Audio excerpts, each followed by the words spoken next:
Third thing we can see in our text from Moses did was in verse 26. He esteemed. It says, esteeming the reproach of Christ greater riches than the treasures in Egypt. Why he made the choice he did? He realized the reproach of Christ is better than anything the world has to offer. Few countries in the world could boast like the wealth of Egypt during this time in history. Possibly its grandeur and splendor were unmatched by any at any time. When I was studying this, I'm thinking, you know what? Guess what? Guess where we live, the United States. Few places can boast the wealth and the freedom and enjoyment that we have in the United States. All right? We're in a similar space as Moses right now. Even to this day, nations marvel at the wealth of Egypt and all its dead rulers. Everybody, as a kid, I was fascinated by the pyramids and all that stuff. You do know that even today in other countries, they're fascinated by the wealth and prosperity of our country. Moses, he was a member of the ruling family. He was entitled to part of all of that. Moses was Pharaoh's daughter's son. Pharaoh was his grandfather in all aspects. He wouldn't have been left out when all that came, but his choices and decisions revealed the spiritual condition of his heart, the sight he had. He saw past what Egypt and Pharaoh's daughter could offer to what God had promised. Therein lies that thing with choices for us. This is where faith comes in. He's trading something that he has in hand for something that he has faith can happen, will happen, going to happen. We trade the things of this world for a greater glory in the Lord. That's our faith. That's the blessed hope of promise. That's where we're looking for. Matthew 6:21 says it like this, for where your treasure is, there will your heart be also. That's an important phrase. Moses saw that. So in order to make a proper choice when we're looking at wealth and or security and all that stuff, we have to look at it from an eternal perspective. It's for a season versus forever and ever. Temporary, eternal. Regardless of how secure the riches of Egypt appeared to be, they were only temporary. We can prove that. That's an historical fact. Egypt, as Moses knew it, is gone. It's not here no more. We can show him that. Do we see that us? The life we enjoy here, maybe not in our lifetime, but at some point, this is not going to be here anymore. Fourth thing we can see in Moses did is he had respect in his choices. It's verse 26. It says, for he had respect unto the recompense of the reward. There is a reward that awaits everyone who will remain faithful to the Lord. We've got to believe that. It's there. The leadership skills he developed in training helped him to develop a proper respect for the reward not seen. Look at what we've studied this whole quarter so far. We started with Abraham. Now we're over here at Moses. Is Israel a great nation yet? Have they taken over Canaan yet? Do they live in the promised land? None of that. That hasn't actually occurred yet. But Abraham, Isaac, Jacob, Joseph, Moses, all of these men are looking for that. They're believing in that. That's where they're going. Well, do you have some promises that God's given you that haven't come to pass yet? Some of them are temporary in this world, but the greatest one is eternal salvation and living in glory with Him forever. We haven't got there yet, but we're going to get there. Have respect unto that reward. That will change your view a lot when you're making your choices. What am I trading? The devil says, do this and this and this, and it'll be great. And you're like, ooh, that does sound good. I think that'd be great. Have respect unto the eternal reward. Look at what God said.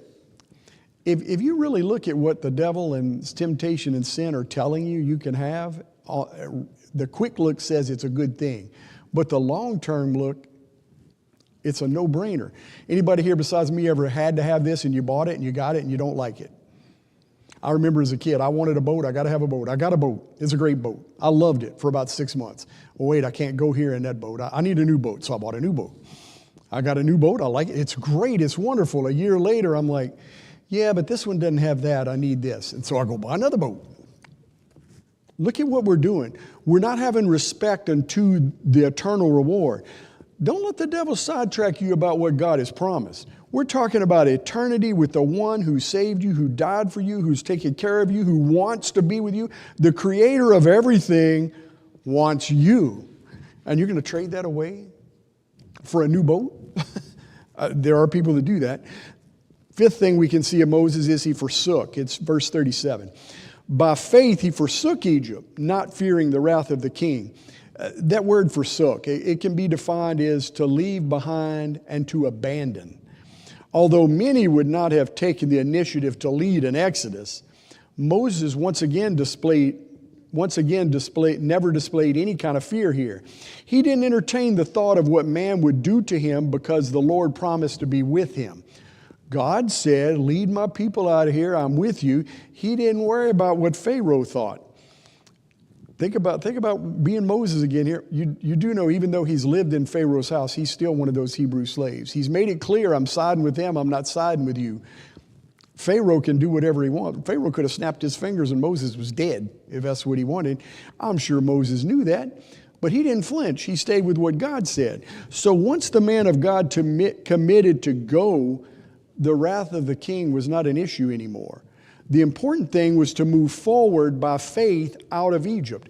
It's the same thing that happens to us. You're in that lifestyle, you're living for the devil, and you realize the harm that can come to you, but when you meet the Lord and you met him and you know what he wants you to do, and you decide you're going to do what he wants you to do, then what can happen to you doesn't matter anymore. What matters is what God said. I know I keep saying that phrase. That's been in my head for like the last 5 lessons. Quit looking at the circumstances and look at what God said, because that's the part that matters. Circumstances change all the time. Anybody besides me ever been in a bad situation and all of a sudden it just kind of fizzled away and nothing happened? Circumstances change, but what doesn't change is God. God's word never changes. Remember, we're sort of like that guided missile out there we're out there fighting all them people with over here. That missile is of absolutely no use until you launch it. When's it most vulnerable? It's most vulnerable when it's sitting on the ground. All these airplanes we got flying around, listen, you put an F-16 up in the air, they can do some serious damage. But also, if you've got one sitting on the ground, a hand grenade can blow that thing up. It don't take nothing. We're just like that. We got to move by faith. You got to launch. You can't just sit there. If you and I want to do what's right, then we're going to do it with God's help. And if you've got God's help, you don't have to worry about what anybody else is doing, because God's got it all in his control and it's all under his thumb. He can do it all. Next thing we see Moses did, it's in verse 27 again too. He endured. For he endured as seeing him who is invisible. The term endured is often defined as strength, or to be strong, or steadfast, or even patient is endured. So being the leader who has responsibility of leading millions away from the land in which they were living could not have been an easy task. It took a special kind of strength that only came from the Lord. Moses found out pretty quick how difficult it is to please people. Even as they left the land of bondage, headed for the promised land, at the first sign of any kind of setback, they started complaining, and they wanted the fish and the cucumbers and the melons and the leeks and the onions and everything they had back in Egypt. To me, I read that and I'm floored by the fact that you were slaves, and now you're talking about this like it was some kind of paradise where you had all the food you wanted and everything you could have. You do know that the way they were talking in that scripture about Egypt is not what it was really like. They've already forgotten. They just moved a little bit out of the way. We do the same thing. God, you come to know the Lord. I'm saved. I'm a Christian. I'm ready to go. And you go out, and God told me to do this. So you start doing it on your own. It falls apart, and you're like, man, I should just go back to what I was doing before. That's exactly what Israel's doing here. And Moses, the leader, has to contend with that. We are nonetheless in the same situation. How frustrating it must have been to listen and to deal with and to try to lead people with that kind of attitude. But we see the grace of God in the work of Moses' life. I know people that are exactly like that. They know the Lord's told them this is it, and they're like, yes, I'm going to accept that. And then they let the world overshadow it all. Again, they start looking at the circumstances. God didn't say it was going to be easy leaving Egypt. This is just me again. I think it would have been easy leaving Egypt if they'd have stayed focused on God the whole time. You do know the land from Egypt to the promised land was probably a couple of days' walk, and it took them 40 years to get there. I think if they'd have just believed the Lord to begin with and they'd have stayed with him the whole time, they'd have crossed the Red Sea and went right over into Jericho that afternoon. I don't think it would have been all that amount of time. The last thing we can see Moses did in our text is verse 28, is that he kept the Passover. Again, we know the Passover is linked to the death angel visiting as part of the last plague. So through faith, he kept the Passover and the sprinkling of blood. So the act of sacrificing, in this case it was a lamb, along with the proper application of the blood on the doorpost, would preserve the life of the firstborn. We know that plague, all right? Although a lot of people there at that time maybe didn't understand what was going on. Maybe they didn't know about the death angel pass. But everybody who had partaken of that celebration was very happy the next morning. Again, not everybody knew all the details. Not everybody knew what it was. For all who failed to listen to the man of God, that sacrificed the lamb, put the blood on the doorpost, anybody that didn't do that was weeping the next morning. That misery surrounded their life. I submit we're the same way today. We don't have to understand all of it. You just have to do it. Again, just me. I think there were some people there that didn't have an inkling of an idea what Moses was talking about, but they put the blood on a post because Moses said to do it, and Moses is the guy that God said was my leader. I'm going to follow what Moses said. I'm going to do it. And their firstborn lived. And there's some other people that said, Moses is crazy. I'm not doing that. No, I don't want no blood all over my door. And they didn't do it. Well, it's the same thing for us today. In this one instance, the difference between obedience and disobedience was crystal clear. It was life or death. This is just me again. Y'all can take issue with you want. I really believe at some point there was some Egyptian who dealt with some of these Hebrew slaves and heard them talking about this. I believe with all my heart there's probably an Egyptian or two out there that put some blood on their doorpost just in case. And I think their firstborn lived just like Moses did. I don't know, but I do know this: obedience brings honor, obedience brings praise, obedience brings reward, disobedience brings death, period. Whether you're Christian, Jew, whatever you are, all right? All who obeyed were glad, even if they did not understand the importance of the instructions. Again, this also to me points out how religion is kind of dangerous. You know how many people in our society today are going through the motions of religion and they don't even know what any of it means? Some of them because they're just going through the motions, nothing happens. But I believe there's some who are doing that and they believe that fits what they need. I believe that belief is honored. You know, I used to go round and around with some of my friends with people at, different churches. They don't go to my church. They don't do it like I did. Look, there's some people who want to know the Lord. They listen to what they hear, and with all their heart, they're holding on to what that says. If they're obedient to what God has told them to do, then religion doesn't matter. Again, you may not agree with me on that. I don't care if you're Baptist, Pentecostal, Methodist, Catholic, whatever.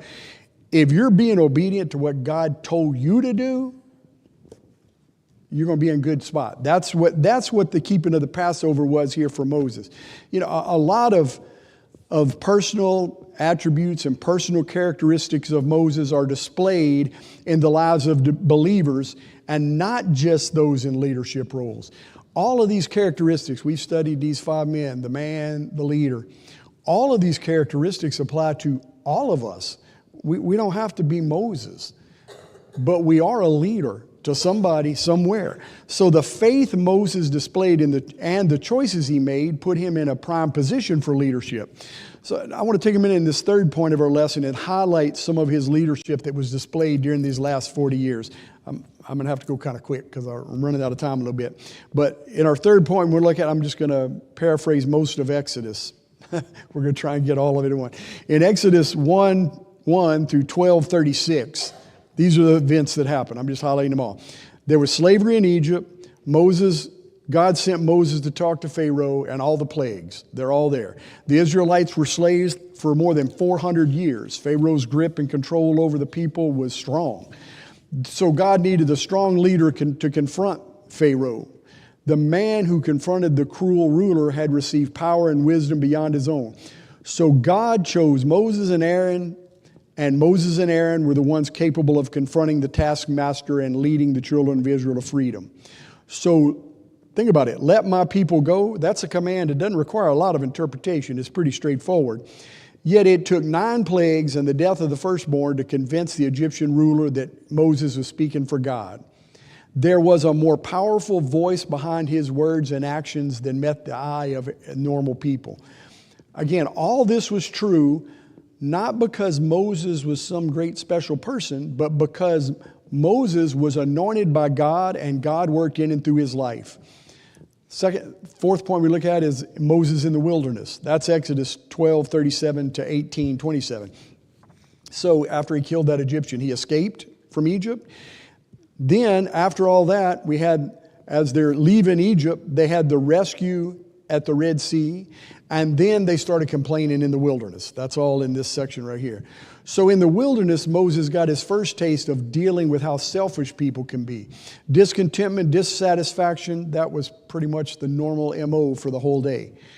Even after experiencing and witnessing all God had done for his people, including the leading by the cloud at day and the pillar of fire at night, and they still want to be complaining. What a description of humanity. Surely we can see we should not be found complaining about the mighty works of God or talking badly about his chosen servants. That's definitely where they were. Fifth point we want to look at is Moses at Mount Sinai. That's basically Exodus 19 through 40, verse 38.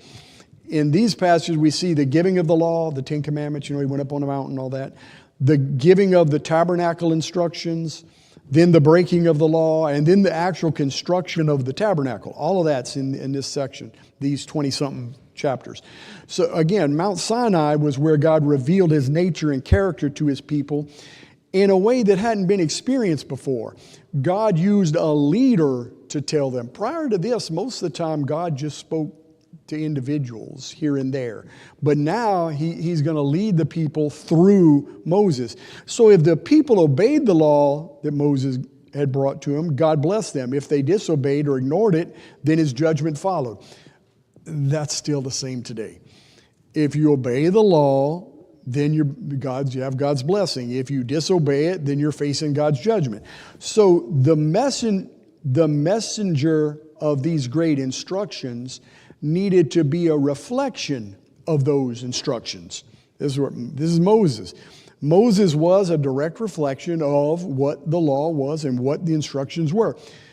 That was literally a thing. Remember, he had to wear a veil on his face because his face shone because he literally was reflecting it, all right? We should evaluate our lives in that same concept. Do we reflect to this world what we say and profess about Christ? If Christ is in you, then people should see Christ. If Christ is not in you, guess who they see? You. Look, I know we're not necessarily the judge of anything, but we got to use some common sense. Just because a person says they know the Lord doesn't mean anything. I'm going to tell you right now, anybody who says they know the Lord and they out drinking every night in the bar room doesn't know the Lord. All right. Anybody who says they know the Lord and they're committing adultery and lying and stealing and gossiping or any of those other kind of things, they're not reflecting the Lord. They don't know him.